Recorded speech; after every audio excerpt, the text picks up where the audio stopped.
समझाने के लिए आज अनूप मंडल खिवांदी गांव में आया है कि प्राचीन जम्मू द्वीप से लेकर आज का हिंदुस्तान संपूर्ण क्षेत्र हिंदुस्तान ही था, अर्थात हिंदुओं का स्थान था। इस क्षेत्र में भारतवर्ष के भारतीयों ने कई बड़े युद्ध और संघर्ष झेले हैं।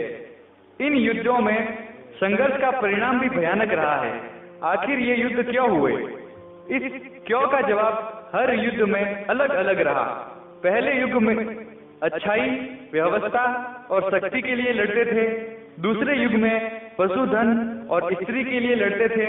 तीसरे युग में भूमि के लिए लड़ते हैं और चौथे युग में हर लड़ाई सच की, स्त्री की, भूमि की, शक्ति की और विचारधारा व व्यवस्था की, अर्थात सभी के लिए बन गई है।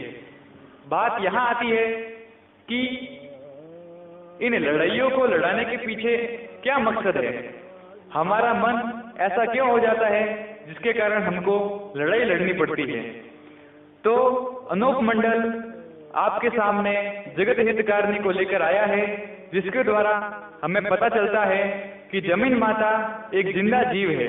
वह यह राक्षसी पाप से अत्यंत दुखी है, जिससे प्रकृति का संतुलन बिगड़ता जा रहा है।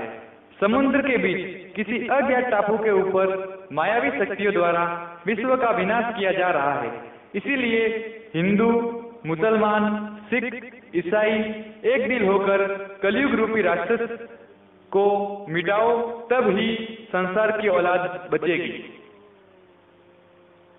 कुरान शरीफ के काफिर, रामायण के राक्षस, बाइबिल के शैतान और तमाम दुनिया के दुश्मन, जमीन माता के दुश्मनों का पर्दाफाश हो गया है।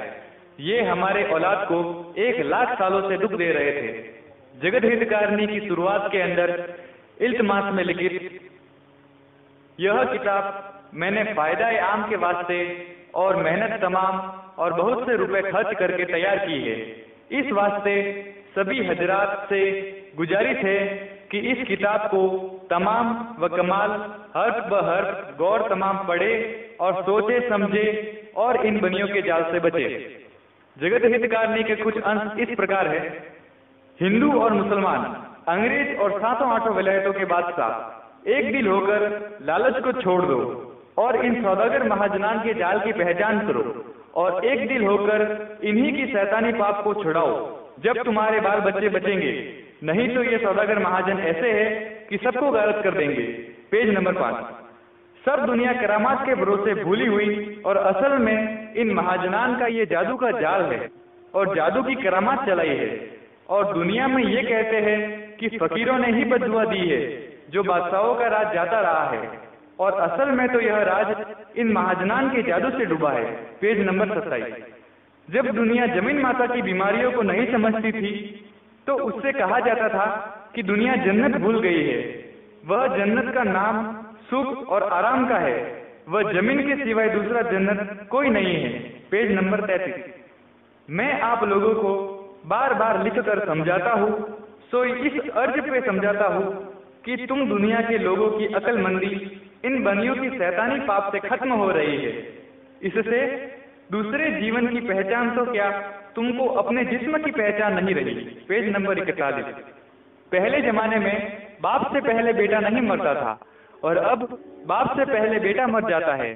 सो अब और पहले मालिक क्या और था जो अब ऐसा हो जाता है।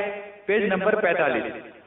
परवरदिगार ने तो सबको औलाद दी है मगर बनियों के शैतानी पाप से नहीं होती। Page number 46। हिंदू, मुसलमान व अंग्रेज वगैरह अपनी अपनी औलाद बचाने के लिए इस किताब जगत हितकारिणी के मजमून को पढ़कर बंदोबस्त करो, जब तुमको व तुम्हारी औलाद को अच्छी तरह से आराम मिलेगा। Page number 19। ये किताब कोई मजहब के बारे में या इल्म के बारे में या ज्ञान के बारे में नहीं है। ये सिर्फ जहान की औलाद को बुरे जाल से सुख हासिल करने के बारे में है। आप लोगों को हिदायत है कि साथ गौर करके इस किताब के मजमून को समझ के वह अपना फर्ज जानकर बंदोबस्त करो। Page number 139। मैं तुम सातों आठों वलायतों के लोगों को वाकिफ करता हूँ कि दुनिया में ये जितनी खराबियां और कम उम्र में जो मौत हो जाती है वे सब बनियों के शैतानी पाप से होती है। Page number 174। शैतान